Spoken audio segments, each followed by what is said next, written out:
Hey everybody, welcome, and thank you for listening to this episode of Marriage Therapy Radio. My name is Zach Brittle, and I'm here for another episode with Desirae Ysasi, who is my friend and colleague. She is one of the leaders in the Relational Life Institute. She's my boss, but she's also my friend, and she's really smart, and I love talking to her. And today we talk a little bit about tourism, not the kind that you're thinking of, though. It's a very insightful conversation for me. We talk a little bit more about winning strategies, how to employ those in your relationship with one another. Mother's Day is coming up. Don't forget that.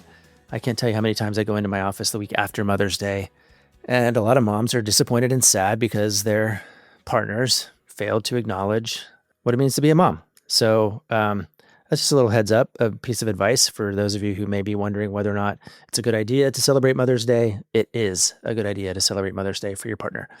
And, raising kids is tough. It's tough for moms and dads. And I've long said, or at least recently said, that I think raising young adults is harder than raising young kids.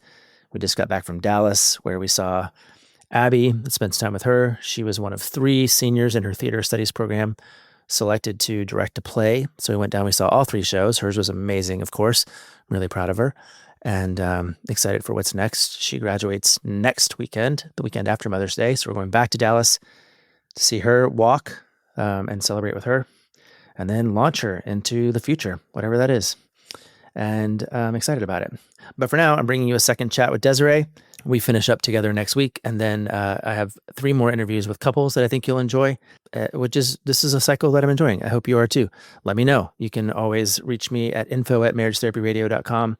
And if you're interested in becoming a Patreon member, I am sharing more and more behind the scenes stuff. I want to thank you to our new Patreon members for supporting Marriage Therapy Radio and helping us keep the lights on. But for now, this is a very cool conversation. Stick around. The question that I was wondering to myself was, like, how many people of color have you had on your podcast before? Like, how many clinicians of color? I can feel myself even like wanting to, I don't know, like, I kind of want to say, like, I promise it's not a gotcha question. Like, no, it's fine. It's I think really it's a great more question. about, I guess for me, why I was wondering it when I was really like, why do I want to know that? Because I was even like scrolling through your old episodes and like your Instagram page. Yeah. I think it's like, for me, like do I fit in here? Like, do I belong here? And I think that that's a question that a lot of, well, not just people of color, but anyone with a marginalized identity, when they're kind of in a space that real or perceived is like more dominated by people in privilege, you're kind of just like looking for your people. Like, I don't know. Do I belong here? Question. Do I fit in? So I was kind of wondering, like, have you had other therapists, professionals, couples even, that come from marginalized communities? Yeah, I mean, it's a great question, and the answer is mostly no. Like, I mean, we, Laura and I are about as white as they come. I mean, we like live in suburbia. We live in really safe, protected, liberal communities, and we carry a lot of the trappings and the privileges that come with that, 100%. And that tends to be people who are like us want to listen to us. And so, when we started to kind of gain some traction and people started paying attention, then it became sort of a show where there were guests or others, that came in. And again, you're sort of drawn to what you know. And so a lot of the inquiry and a lot of our outreach was toward folks that we could really easily resonate with. And we sort of started to, and I've started to get a lot more aware of what all that means. That's a newer journey for me in the last few years to kind of try on different skin, but not different skin, but try on, like, what does it mean for me to sit in this place and to invite other people to speak in that place? And as you know, like, minorities are a minority. They're just fewer number. So it's harder to find the folks that are out there and eager. I do think we want to sort of expand and reach into different places, if only to say, hey, help me know what it means to be in this place. Like, I have a lot to learn if it about helps, that. Like, even just maybe understanding where my curiosity comes from, Yeah. So I am Uh, I am a Mexican-American woman who's lived in South Texas her entire life. What does that mean? Does that mean your mom and dad are Mexican? Or it means actually, it means that I'm American born. Was born in Texas, as were many generations before me. And some of my ancestry comes from Mexico. Now, my mom's side of the family, actually, she has one parent that was Irish and another parent that is Spanish. So I guess technically that would make me half Mexican American, because that's my dad's family background. But the reason I identify with that most strongly is because, one, I think that is what is visible when you look at me. Two, the culture that I was raised around was primarily my dad's family, and in South Texas, the majority ethnicity is Mexican American. So that's why I identify with that most strongly, even though that's not the totality of my ancestry. But living in Texas as a Latino person, yes, there is a lot of other Latinos around you, and there is still very much a conservative presence. Yeah, there's a conservative presence. Gotcha. So you're always kind of assessing safety to some degree, and do I fit in? Do I belong? Am I okay here? And so I just notice that, I guess, when I was invited to come chat with you, like, like, who am I talking to? And all those old, like, I want to fit in kind of strategies start showing up, and it's like, whoa, Desirae, you're 44. Like, you don't have to fit in with You're 44? I never would have guessed. I am 44. Oh, good answer. Good answer. Yeah. So help me with this part then, because I definitely am kind of, actually, that's my actual question. How much should I say, help me with this? Like when I say to my Black neighbors or my gay neighbors or my Latina friends, like, help me understand what that's like. Is that a place I should be, or is that also too privileged? You know, like, I don't know if I know the answer to that question. Yeah. Hey, you know what? You help me make me, you know, like, that doesn't feel good to me inside my skin. Yeah. And I will say this part, because we're talking about the podcast, and on the podcast, I kind of don't care what people who are listening are thinking or where they're from. I think they ought to think outside the box, and they ought to think differently, and they ought to be challenged by voices like yours and others. I've had plenty of people in the last 6 months in particular let me know that they're kind of done listening to the podcast because they think it's too, insert word here, right? Insert buzzword, woke, left, whatever, divert. I don't care. Yeah. Because I need to have these conversations, and I need to have them with people and my clients. So I guess, I'll start there. Like, what is that? Help me understand this. Help me help people understand this. Like, I'd like to know about that. Okay. Let me organize my thoughts. So your first question was, can you ask, or how to ask? Help me understand. Or like, you know, like, I had a client come in, a man come in, Black man come in, and I was way into my RLT stuff, thinking about patriarchy, thinking about Lens 8, which is all about socio-cultural context. You know, I tried to, like, inform him, and I said, hey, listen, I'm going to come from a place of ignorance, and I'm going to need your help, like, to make sure that I can meet you where you need to be back. And he never made a second appointment. And I was like, I wonder, like, okay, so here's that's my not thought the right on message. that. So anyway. Yeah, here's my thought on that. And as I answer you, this will make you an expert on one. Because on you, I on me and what works for me. And, certainly Latinos are not a monolith, and I cannot represent them all. And I feel better when people are trying to get to know me. And when it is about getting to know me and not about helping you. Now, in this context, Zach, like, you're my buddy, right? Like, you're my colleague. Like, I've even called you my primo. Like, you can ask me whatever you want to ask me.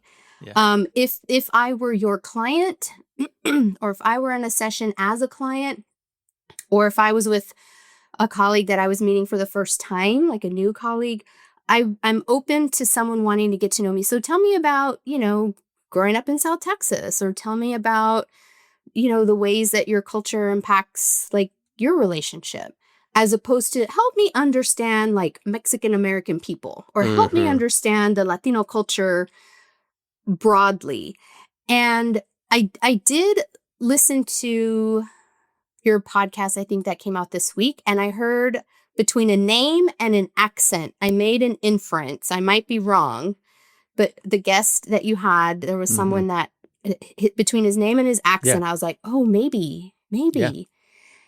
And a question, a question I was hoping you would ask and didn't, and that's okay, was just something along those lines, like the degree to which, and I don't know what his partner's culture or background was, but the degree to which you guys come from different cultures, like, tell me how you navigate that in your relationship, or tell me about the ways in which your different cultural experiences and histories show up, as you two negotiate your new relationship.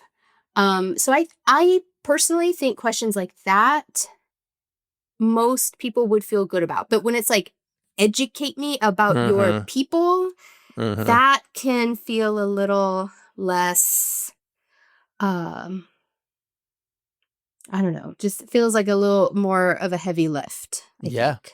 I get that.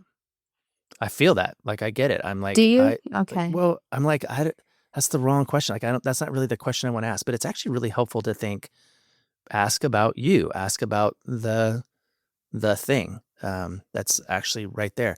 I think I'm so, I think, conditioned to ignore it because I get to. I don't have to. I can walk into any room anywhere. I think you might have heard me say this before, but when I went to Korea a few years ago, I was only there. I mean, I was there for 48 hours, but it was the first and only time in my life I've ever felt other. And it wasn't strictly that I didn't look like anybody else, but also the language, right? It doesn't even look like English. Like, there aren't English letters everywhere. So I thought it was like in a Star Wars movie almost, like where there was just like a totally different, and I was like, I don't belong here. I don't know how to fit And what did here. that feel like for you? It felt really strange. Here's the other thing though. I knew that if at any moment I raised my hand and was like, me, I need help. Somebody help me out. I was going to get it. But I felt actually, this is a weird thing to say, but I actually felt really like honored.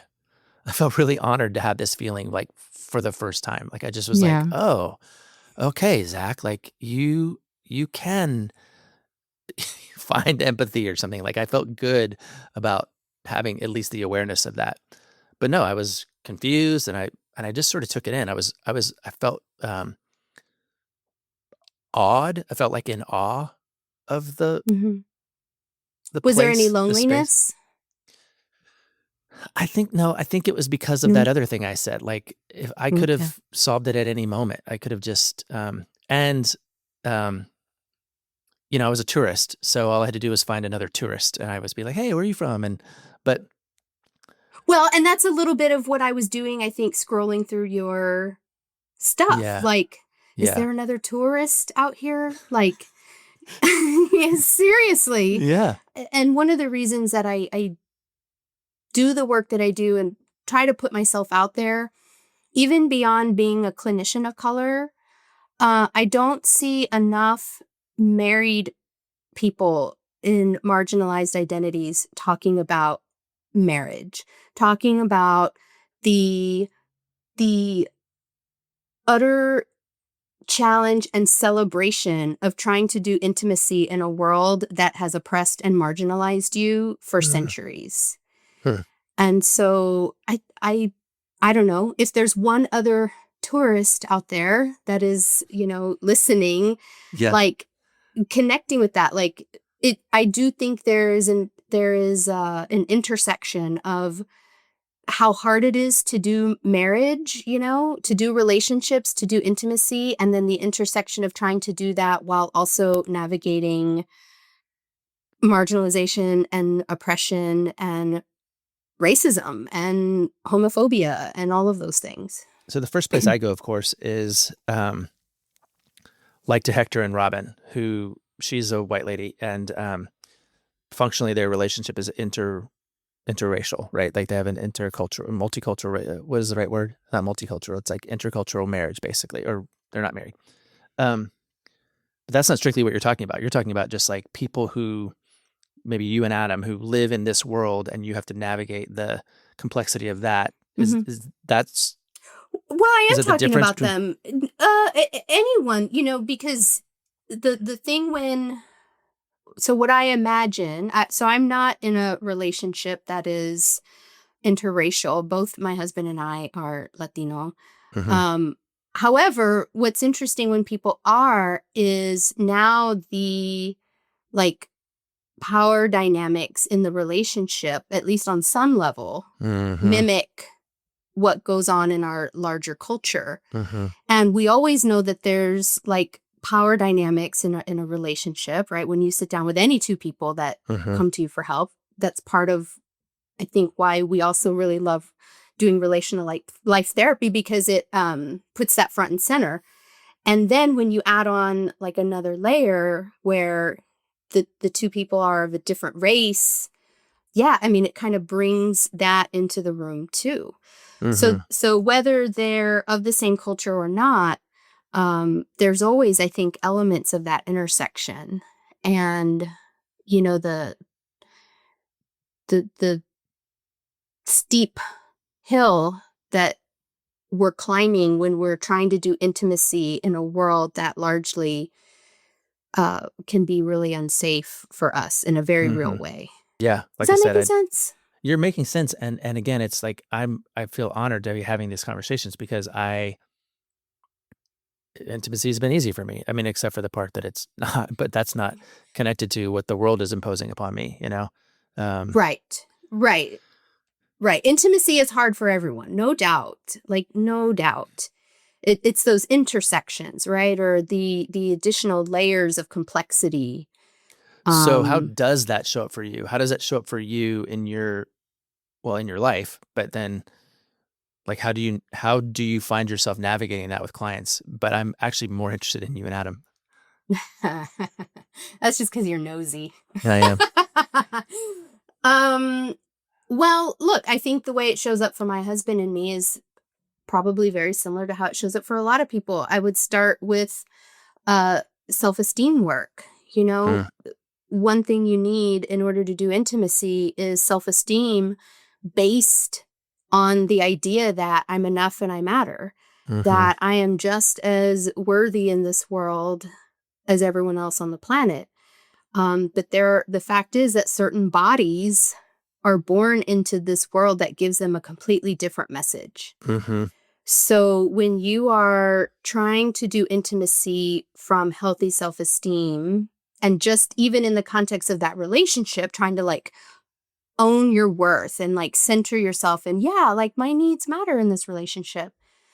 And then the complexity of the external culture, like saying that for some reason, because of the body you're in, you're actually less worthwhile. Like you don't belong here. You should be sent back, or no, we're not even going to acknowledge that you exist. In fact, we're going to pass laws to erase who you are. Like, what? I'm supposed to, or make rules. I'm enough and I matter in the face of all of that? Like, are you crazy? So that's one way that it can show up. Hey gang, checking in with you to see if you've ever felt overwhelmed or exhausted, distant or disconnected from your partner. I'm guessing you have, or else you wouldn't be listening to this podcast. We're always looking for ways to feel more connected. And I've got an idea for you. It's an app called Paired. It's an app for couples who want to strengthen their relationships. It was founded on the simple belief that real, lasting love is a daily practice. And I found that a lot of people expect that they should already know how to connect with their partner, but the reality is sometimes we just don't have a lot of practice.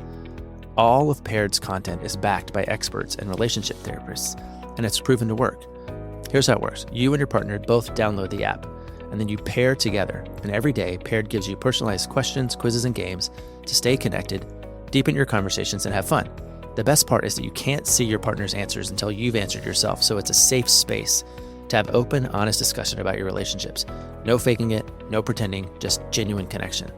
I give this to newlyweds and empty nesters all the time, in part because they're just kind of out of practice and it helps them make time daily to connect. Rebecca and I have used it quite a bit, and it helps us discuss difficult topics around finances perhaps, or parenting, things that we just didn't know how to bring up from time to time. Our favorite thing, though, has become the games. There's games like Your Favorite Things or How Would You Describe Me? It's helped us to talk about sex and intimacy and even plan a vacation. So whether you're just a few dates in or you've been together for a very long time, find time to connect with your partner and nourish your relationship. Start strengthening your relationship in an easy, fun way, and it only takes about 5 minutes a day. Head to paired.com/MTR. You'll get a 7-day free trial and 25% off if you sign up for a subscription. Just head to paired.com/MTR to sign up today. Okay, I want to ask this question on your behalf and on behalf of marginalized people, but also just people who don't get self-esteem. So where does that come from? It doesn't come from somebody telling you, well, yeah, how do you, I have a client that I'm thinking of right now who's like, I don't get self-esteem. I don't understand it. I don't know where it comes from. I have no idea how to get it. And I'm like, you're enough and you matter. And she's like, okay. But that's not what I got from my mom. It's not what I got from my culture. It's not what I got from my husband. So how am I supposed to believe you? When we have this question of esteem, and whether or not it's cultural or just carried, period, Mm-hmm. how do you gain access to it? Or how do you help people get access to it? That is a challenge. It's a tough one. On a personal level, my belief system is that it's spiritual. Mm-hmm. It comes from source, whatever you want to title or name that source. I think it comes from source. Capital S, I love source. Yeah. I love when I hear scientists and stuff talk about how we come from stardust. We're all made from stardust. That's kind of cool. I grew up in the evangelical kind of church, and I have all these mantras that are ingrained in me about how every hair on my head is carefully numbered, and I'm fearfully and wonderfully made, and God doesn't make crap or something like that.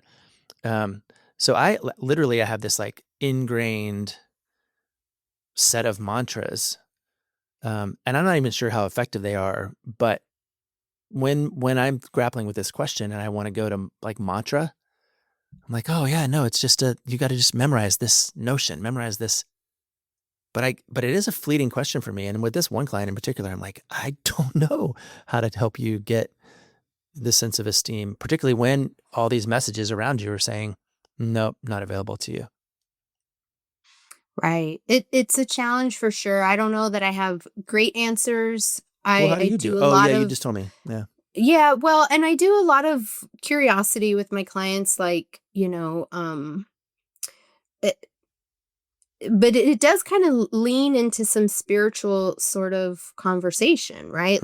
Do you feel connected to something bigger than you? Mm-hmm. Moving out beyond your own ego, and ego being the voice in your head or the physical body, or, it's but where is the soul in that? Where is the thing that, this external vessel is sort of carrying? And can you see that? Can you connect that to something bigger, more abundant, more benevolent, something wiser, that, and I do think that being connected to something bigger can begin to be a source of self-esteem, an inherent sort of thing, but it is challenging. And that's the thing, right? That's what we're up against when trying to do intimacy. Do you feel like marginalized communities, Latinos or others, I don't know how to even use the right language, but I almost feel like you guys, see, I'm doing it like you guys, but is there of course I know where it comes from. It comes from this rich, deep, connected history of culture that I have. I think even about right now, something you said to me a while back, but then also right now in this political climate about how, like, why aren't Black people freaking out? Well, because we've been doing this forever as part of our own, like, we've found our sense of identity and community in each other for centuries. And it's like, it's almost like there's I don't want to say it's an advantage, but like, do you feel like you can kind of go back to the clarity of your culture to bring esteem to the table, or is that a story I'm making up in my head? Well, so in the example that you mentioned, I think you were telling me about something, that had happened and you were like, I'm so surprised, like I'm so shocked. Right. And Yeah. I just said like, Not well, me. Black and brown people probably aren't shocked. Like Totally. we've been getting screwed over since, That's exactly it. like you think we're surprised that this happened? Like, but I think beyond that, I think what people might be finding, and I'm speculating a bit, when they're reconnecting with their more indigenous roots and ancestry is a return to belonging. Mm-hmm. Because, through colonization and, imperialism, stripped of a lot of that, and other ideologies are imposed on you, other languages, other foods, other ways of being in community, other ways of being in relationship are imposed and forced, often violently. And we know that trauma is handed down generation to generation to generation in the DNA.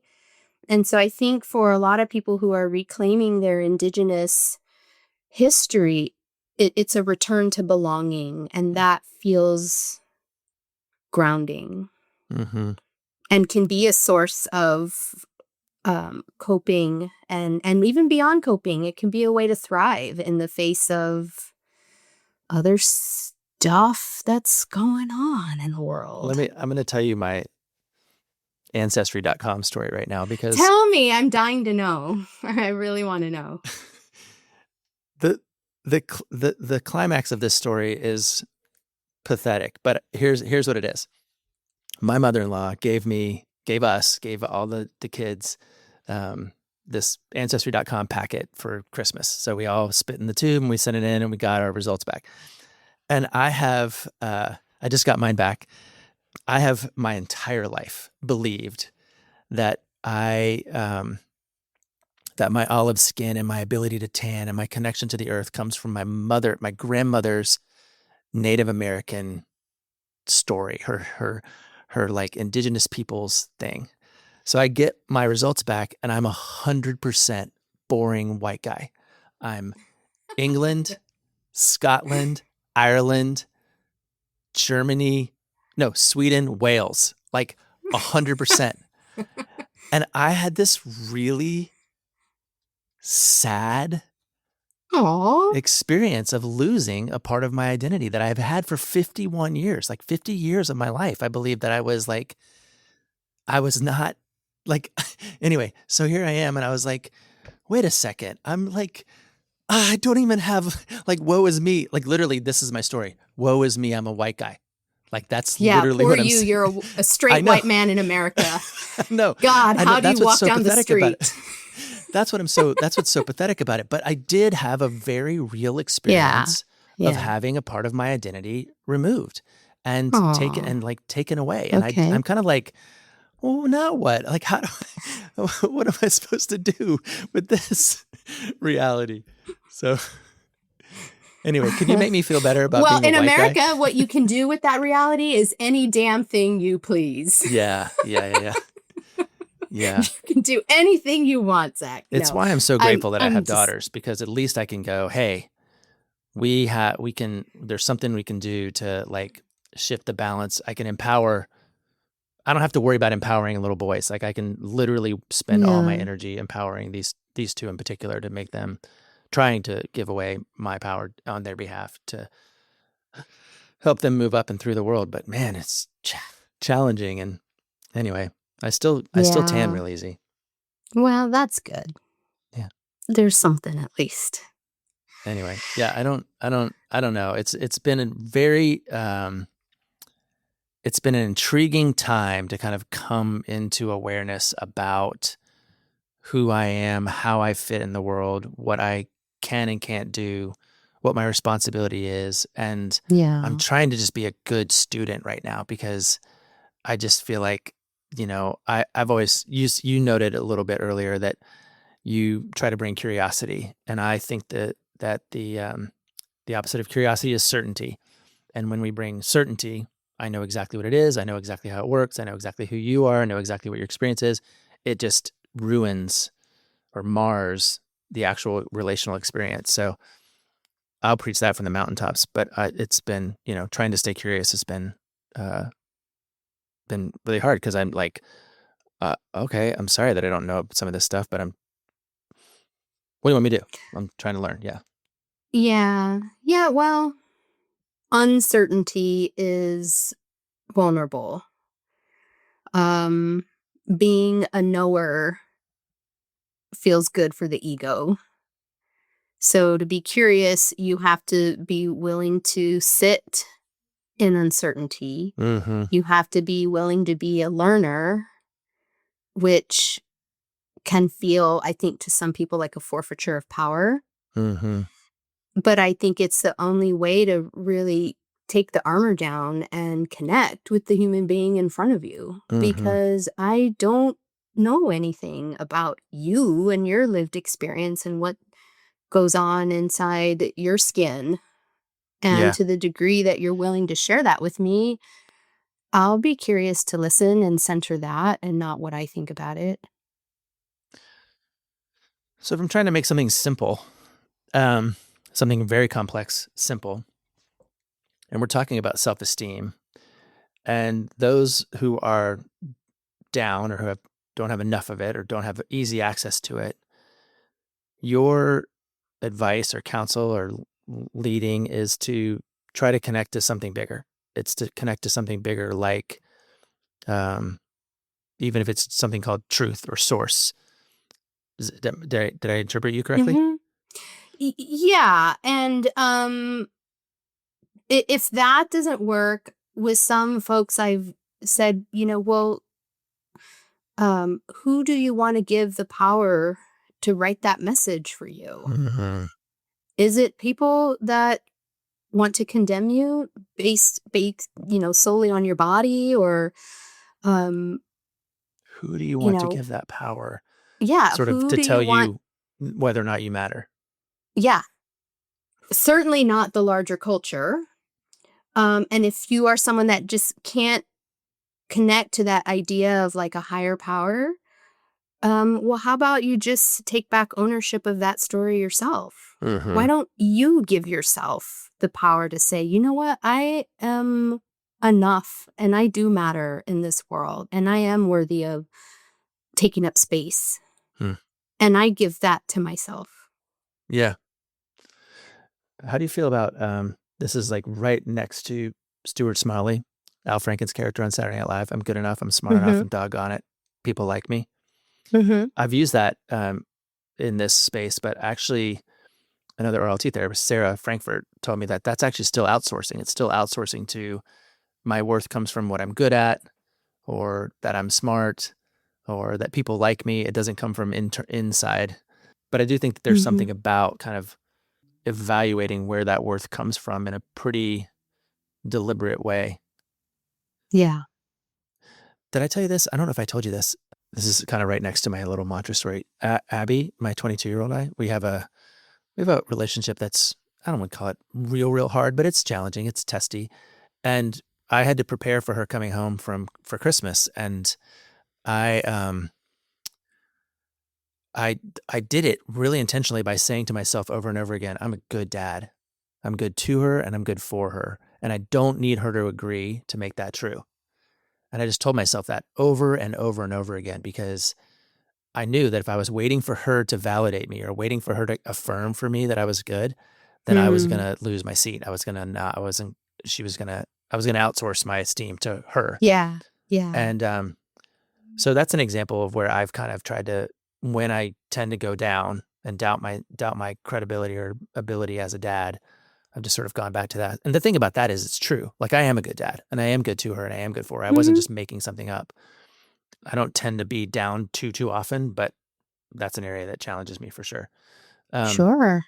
On the other side, those of us who do get to sit on the upside in the place of privilege or the place of power, and maybe our esteem is a little too inflated or bloated, I think what I heard you say is the way out of that is through curiosity. It's through really opening up into an actual inquiry into what it's like to be in somebody else's skin or in somebody else's experience.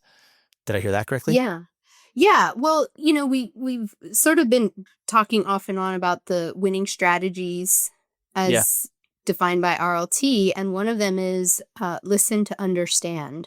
Mm-hmm. And so I think that involves curiosity, and it also involves centering the other person's point of view. Like this doesn't necessarily have to make sense to me or be the way I would see it or react to it or would feel about it. But I can listen deeply enough to understand that this is very much, in fact, what it's like for you, as opposed to trying to like filter it through my own understanding. Well, does that make sense to me? It's like, no, it doesn't need to. It makes sense to them. And I will do my best to try to understand and be curious and ask questions to understand you better, not to make it make sense for me. So let's say I do that. Let's say I do that, whether I'm a husband or whether I'm just whether I'm a therapist or whether I'm just a regular guy on the street.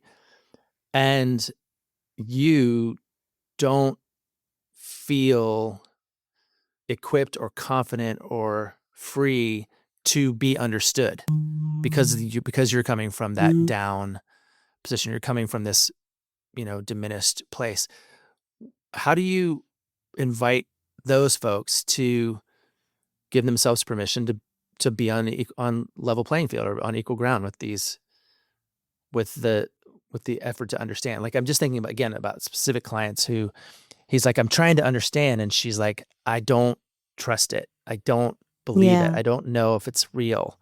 Is it still an esteem issue, or is that something that isn't it something she can learn how to do in this case? I mean, I don't know. That I think is a little more complicated. Like maybe it's an esteem issue. Maybe it's also because historically there have been real times where that person, couldn't be trusted, wasn't a healthy container for whatever needed to be said. And so you're overcoming, you need time to work through that history. I think the best way to show people, that you're someone that wants to be relational with them is to accept whatever it is they're telling you. So I don't know. I can't trust it. I'm not sure. I'm not ready. Okay. Then take all the time you need. I'm not going anywhere. Mm-hmm. Okay. Because the moment we start demanding more, then it becomes about what we want and not what they need. Does that make sense? And I think you've slipped a little bit into the sort of the one-up space. I'm still trying to figure out how to help. Maybe this is my learning edge, or one of my learning edges is how to bring the person with the lower self-esteem up. I'm trying to figure that out a little bit better, how to equip them in better ways, because I think in my own personal journey, I'm doing a good job of coming down off my high horse, at least relative to who I was 5-10 years ago. I'm not sure how good I am still of bringing up others, if that makes sense. Are you talking about clients, or are you talking outside? I'm talking about my wife. I'm talking about my kids. I'm talking about some clients. I'm talking about, so clients I would put in a different category just because there's a contract there, right? Like they are explicitly coming to us to impart some skill and some, I don't know, wisdom, expertise, knowledge. When it's in your personal life, how do I pick people up? I don't know that you can. I think the best thing you could do is make sure that you are operating out of your healthy self-esteem, because the moment I think, let me pick you up, I think I've slipped into some grandiosity there. I've slipped into I'm better, I am smarter, I am wiser, I have something you don't have. Point. I'm just gonna make sure I'm operating in my healthy self-esteem and conveying warmth, care, positive regard, Yeah. And it's your journey. You take your time with it. You'll get there. Like that kind of stuff. Yeah. Here's what has helped me. If you would like to know, I'll share what's helped me. Maybe it would help you, but I don't know that it would. Yeah. Okay. I think I got that in my house anyway. And I certainly appreciate that there's a differentiation between like your kind of day-to-day real life and then the work that you're doing in your office. So, yeah. All right. Well, that's pretty cool. I learned a lot. I feel better about being a white guy. Thanks so much for helping me. Oh, I'm so glad I could help you out with that. Woohoo! Desirae, curing white men one at a time. 44 years. From their low self-esteem. Yes. That's a win of the week for me.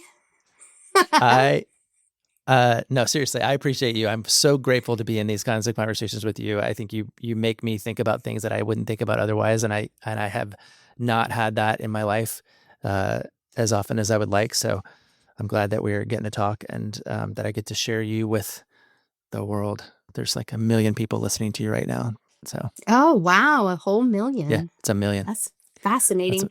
Last I checked. Well, good. I'm glad. I hope that the question didn't come across as like I'm trying to call you out or make you feel bad or.